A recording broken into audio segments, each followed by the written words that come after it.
જય હિન્દ મિત્રો, આજે આપણે ભારતના બંધારણના પરિચયમાં આજે વન લાઇનર પ્રશ્નોની ચર્ચા કરીશું. એમાં પહેલો પ્રશ્ન છે કે ભારતીય બંધારણનું નિર્માણ કેવું છે. એમાં ફટાફટ પ્રશ્નો જોઈએ કે બંધારણ સભા રચવાની માંગ સર્વપ્રથમ 1895માં કોના દ્વારા કરવામાં આવી હતી? તો બાળ ગંગાધર ટિળક દ્વારા. આ પ્રશ્ન તલાટી ક્રમ મંત્રી પંચમહાલ 2015માં પ્રશ્ન પૂછાઈ ગયો છે.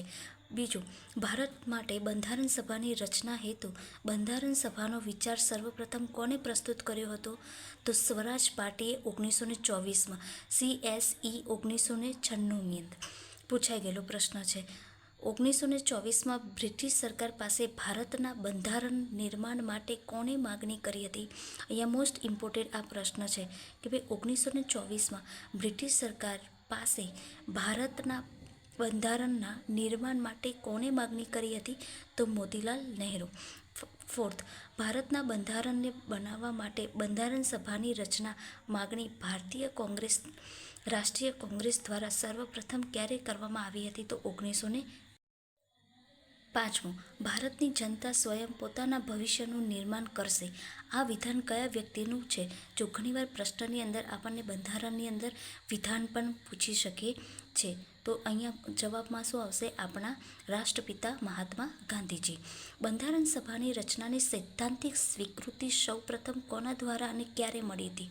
જો અહીંયા પ્રશ્ન છે કે બંધારણ સભાના રચનાની સૈદ્ધાંતિક સ્વીકૃતિ, શેની સૈદ્ધાંતિક સ્વીકૃતિ સૌપ્રથમ કોના દ્વારા અને ક્યારે મળી હતી? તો ઓગસ્ટ પ્રસ્તાવ 1940. કઈ યોજના અંતર્ગત બંધારણ સભાની રચના કરવામાં આવી હતી? તો કેબિનેટ મિશન 1946. વચગાળાની સરકારની વ્યવસ્થા કઈ યોજના હેઠળ કરવામાં આવી હતી? તો કેબિનેટ મિશન.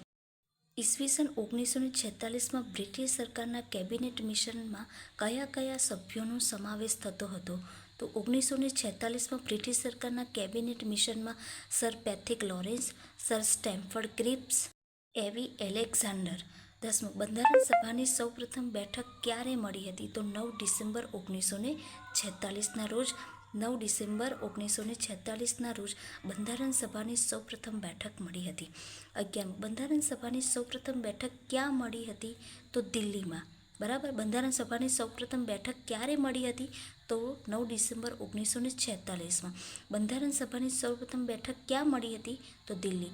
ભારતના બંધારણનું પ્રારૂપ તૈયાર કરવાવાળી બંધારણ સભાના સભ્યોને વિવિધ પ્રાંતોની વિધાનસભા દ્વારા ચૂંટવામાં આવે છે. કોના દ્વારા ચૂંટવામાં આવે છે? તો વિવિધ પ્રાંતોની વિધાનસભા દ્વારા ચૂંટવામાં આવે છે.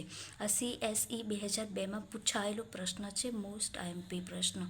કેબિનેટ મિશન યોજના અંતર્ગત બંધારણ સભામાં કેટલા સભ્યોની વ્યવસ્થા કરવામાં આવી હતી? કેબિનેટ મિશન યોજના અંતર્ગત તો 389. બંધારણ સભાના કુલ સભ્યોમાંથી દેશી રાજ્યોના કુલ કેટલા પ્રતિનિધિ હતા? તો 93. 15. 26 નવેમ્બર 1949ના રોજ બંધારણ સભાના કેટલાક સભ્યોએ બંધારણ ઉપર પોતાના હસ્તાક્ષર કર્યા હતા? તો 284. આ પ્રશ્ન પૂછાવી શકે છે. હાલમાં તાજેતરની અંદર ઉપરાષ્ટ્રપતિ પદે જગદીશ ધનખડે જે રાજીનામું આપ્યું છે એના અંતર્ગત આ પ્રશ્ન પૂછાવી શકે છે.